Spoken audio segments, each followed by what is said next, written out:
नमस्कार, SBT news में आपका स्वागत है। पेश है 11 जुलाई गुरुवार सुबह 6:15 बजे राजस्थान की बड़ी खबरें। प्रधानमंत्री नरेंद्र मोदी एक दिवसीय दौरे के लिए ऑस्ट्रिया में हैं। बुधवार को पीएम मोदी ने ऑस्ट्रिया के राष्ट्रपति अलेक्जेंडर वैन डेर बेलेन के साथ बैठक की। इसके बाद एक ऑस्ट्रिया के चांसलर कार्ल नेहमर के साथ संयुक्त वार्ता का आयोजन किया गया। इस दौरान पीएम मोदी ने आतंकवाद की कड़ी निंदा की और आपसी सहयोग बढ़ाने पर जोर दिया। संयुक्त वार्ता को संबोधित करते हुए पीएम मोदी ने कहा, भारत और ऑस्ट्रिया आतंकवाद की कठोर निंदा करते हैं। हम सहमत हैं कि इसे किसी भी रूप में स्वीकार नहीं किया जाएगा। आतंकवाद को किसी भी तरह से न्याय संगत नहीं हो सकता। हम संयुक्त राष्ट्र संघ और अन्य अंतर्राष्ट्रीय संस्थाओं में बदलाव के लिए सहमत हैं ताकि उन्हें मजबूत बनाया जाए। मैंने और चांसलर नेहमर ने विश्व में चल रहे विवादों, चाहे यूक्रेन में संघर्ष हो या पश्चिम एशिया की स्थिति हो, सभी पर हमने विस्तार से बात की। मैंने पहले भी कहा है कि यह युद्ध का समय नहीं है। समस्याओं का समाधान रणभूमि में नहीं हो सकता। दुनिया भर में एचआईवी से जूझ रहे मरीजों के लिए राहत की खबर सामने आई है। वैज्ञानिकों ने एचआईवी को ठीक करने वाले लेनकापाविर इंजेक्शन का सफल ट्रायल होने का दावा किया है। एचआईवी एक गंभीर संक्रामक बीमारी है जो व्यक्ति के इम्यून सिस्टम को कमजोर कर देती है, जिससे व्यक्ति की जान तक जा सकती है। लेकिन अब इस बीमारी के इलाज में एक बड़ी सफलता मिलती दिख रही है। दक्षिण अफ्रीकी भाग के प्रमुख जांचकर्ता चिकित्सक वैज्ञानिक लिंडा गेल बेकर के नेतृत्व में यह ट्रायल युगांडा और दक्षिण अफ्रीका में किया गया। लेनकापाविर और 2 अन्य दवाओं की प्रभावकारिता का परीक्षण 5000 लोगों पर किया गया। इस परीक्षण के परिणाम सकारात्मक रहे और यह दावा किया गया है कि साल में 2 बार इस इंजेक्शन का उपयोग एड्स के उपचार में मददगार साबित हो सकता है। कांग्रेस के पूर्व अध्यक्ष तथा लोकसभा में विपक्ष के नेता राहुल गांधी ने बुधवार को कहा कि देश में बेरोजगारी चरम पर पहुंच गई है और भारतीय प्रौद्योगिकी संस्थान आईआईटी जैसे प्रतिष्ठित संस्थानों में पढ़ने वाले बच्चों का भी प्लेसमेंट नहीं हो पा रहा है। श्री गांधी अपने फेसबुक वॉल पर स्थिति को आर्थिक मंदी का दुष्प्रभाव बताया और कहा कि जिन आईआईटी जैसे प्रतिष्ठित संस्थानों में 2 साल पहले नौकरी न पाने वाले विद्यार्थियों का अनुपात 19% था, वह बढ़कर 38% हो गया है, जो बेरोजगारी की दर दोगुना से ज्यादा है। भारत तिब्बत सीमा पुलिस ने पूर्वी लद्दाख के दक्षिणी सेक्टर से 2 लोगों को गिरफ्तार कर उनके पास से लगभग 108 किलोग्राम वजन की 108 सोने के बिस्किट और चीन के खाद्य पदार्थों सहित अन्य सामान जब्त किया है। आईटीबीपी ने बुधवार को यहां बताया कि पकड़े गए लोगों के नाम तेनजिन टारगी और तसेरिंग चंबा है तथा उन्हें 21वीं बटालियन के जवानों ने मंगलवार को गश्त के दौरान हिरासत में लिया। आईटीबीपी के अनुसार गश्त करने वाली टीम को सिरीगापले क्षेत्र में तस्करी के बारे में गुप्त जानकारी मिली थी। टीम को गश्त के दौरान खच्चरों के साथ 2 संदिग्ध व्यक्ति मिले। केंद्रीय सड़क परिवहन एवं राजमार्ग मंत्री नितिन गडकरी ने बुधवार को कहा कि जिस दिन एक आदमी द्वारा दूसरे आदमी को साइकिल रिक्शा से ढोने की प्रथा समाप्त होगी, वह ऐतिहासिक दिन और उपलब्धि होगी। गडकरी ने यह बात भारत विकास परिषद के 62वें स्थापना दिवस के मौके पर आयोजित समारोह को संबोधित करते हुए कही। देश के विभिन्न क्षेत्रों में अभी भी एक आदमी द्वारा दूसरे आदमी के ढोने की परंपरा कायम है और मैं इस परंपरा को समाप्त करने के लिए प्रयासरत हूं। उन्होंने कहा, मैंने इस कुप्रथा को समाप्त करने के लिए ई रिक्शा और ई कार्ट जैसे कदम उठाया है। जिस दिन हमारे देश से यह कुप्रथा समाप्त हो जाएगी, वह दिन मेरे जीवन का और हम सभी के लिए ऐतिहासिक दिन होगा तथा यह उपलब्धि हम सभी को गौरवान्वित करने वाली होगी।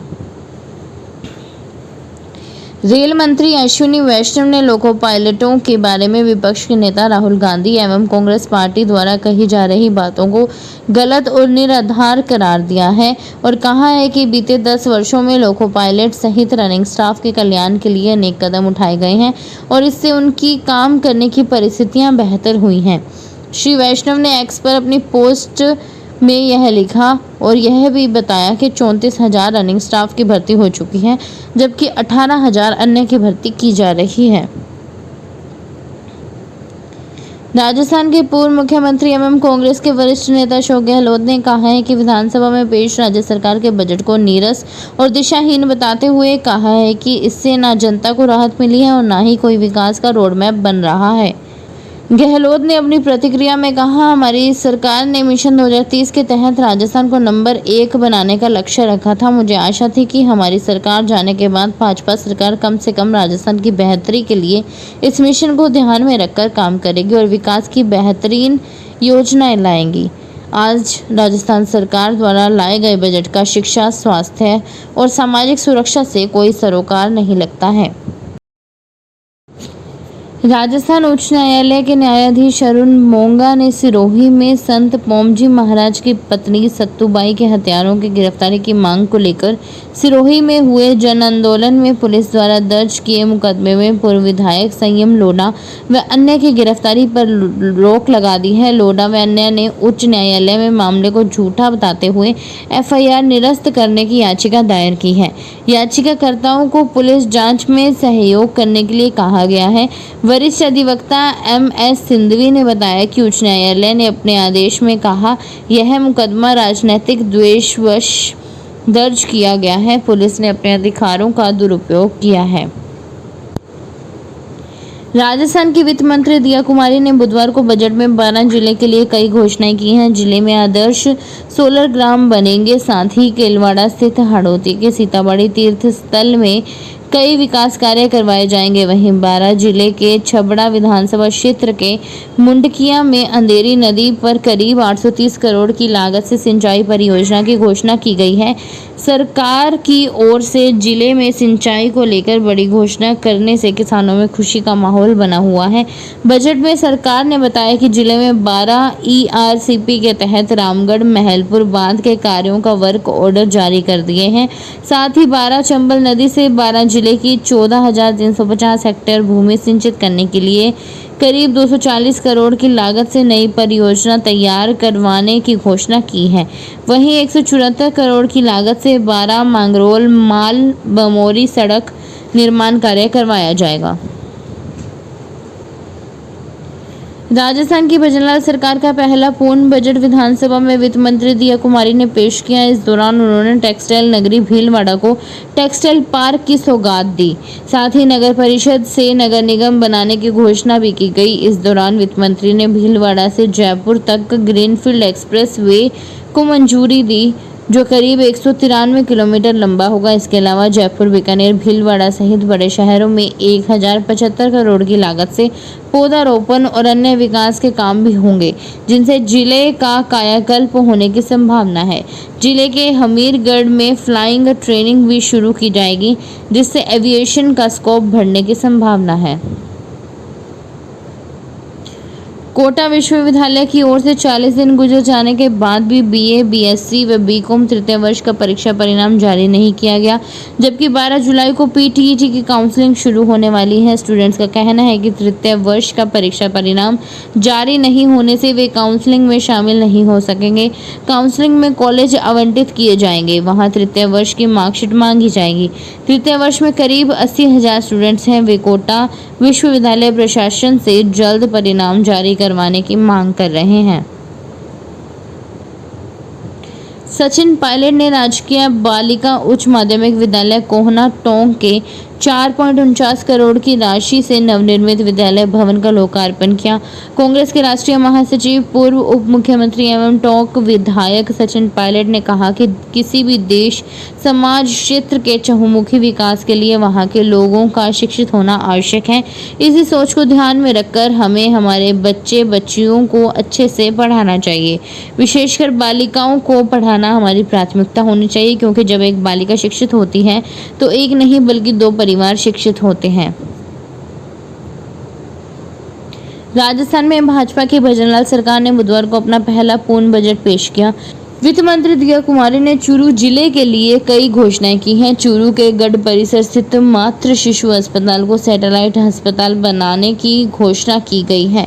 इसके साथ ही सातड़ा और साहवा में 132 केवी जीएसएस निर्माण, मोटानिया, जोहड़ा व तारानगर में 33 व 11 kV GSS निर्माण करवाया जाएगा। 75 करोड़ की लागत से NH 58 से सुजानगढ़ तक सड़क निर्माण। चूरू में रामनगर तिराहा और ओम कॉलोनी फाटक के पास 5-5 करोड़ की लागत से RUB का निर्माण करवाया जाएगा।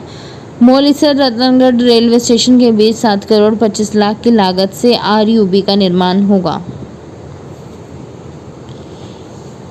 राजस्थान की वित्त मंत्री दिया कुमारी ने भजनलाल सरकार का पहला पूर्ण बजट बुधवार को पेश किया। किसानों के लिए कई बड़ी घोषणाएं की। बजट से टोंक जिले के लोगों को काफ़ी उम्मीदें थीं, लेकिन टोंक में ट्रेन लाने को लेकर तो किसी तरह की कोई घोषणा नहीं की गई। लेकिन जिले के सत्ताधारी पार्टी BJP के दोनों विधायकों ने अपने विधानसभा क्षेत्र मालपुरा और निवाई के लोगों को अच्छी सौगातें दिलवाई हैं। इससे भी सबसे ज़्यादा घोषणा जलदाय मंत्री अपने विधानसभा क्षेत्र में करवाने में सफल रहे हैं। उनके क्षेत्र में डिग्गी और लांबा हरिसिंह ग्राम पंचायत को ग्राम पंचायत से नगरपालिका बना दिया है। वहीं इसे डिग्गी उप तहसील को तहसील में कर्मोन्नत कर दिया है। इसके अलावा टोडा रायसिंह समेत अन्य विधानसभा क्षेत्रों में 5 कस्बे के लिए 50 करोड़ का बजट पेयजल योजना के लिए दिया गया है। सवाई माधोपुर नगर परिषद आयुक्त फतेह सिंह मीना ने बुधवार को नगर परिषद परिसर में संचालित श्री अन्नपूर्णा रसोई का औचक निरीक्षण किया और सफाई व्यवस्था में सुधार के निर्देश दिए। फतेह सिंह ने बताया कि रसोई की ओर से काटे जा रहे ऑनलाइन कूपन का पोर्टल अवलोकन किया गया। निरीक्षण में आयुक्त ने कूपन लेकर भोजन का स्वाद चखा और भोजन की गुणवत्ता को जांचा। आयुक्त ने रसोई में भोजन कर रहे सभी लाभार्थियों से भी संवाद किया और भोजन की गुणवत्ता व अन्य सुविधाओं की जानकारी ली। फिलहाल खास खबरों में इतना ही। ताज़ा खबरों की जानकारी के लिए देखते रहिए SBT न्यूज़। धन्यवाद।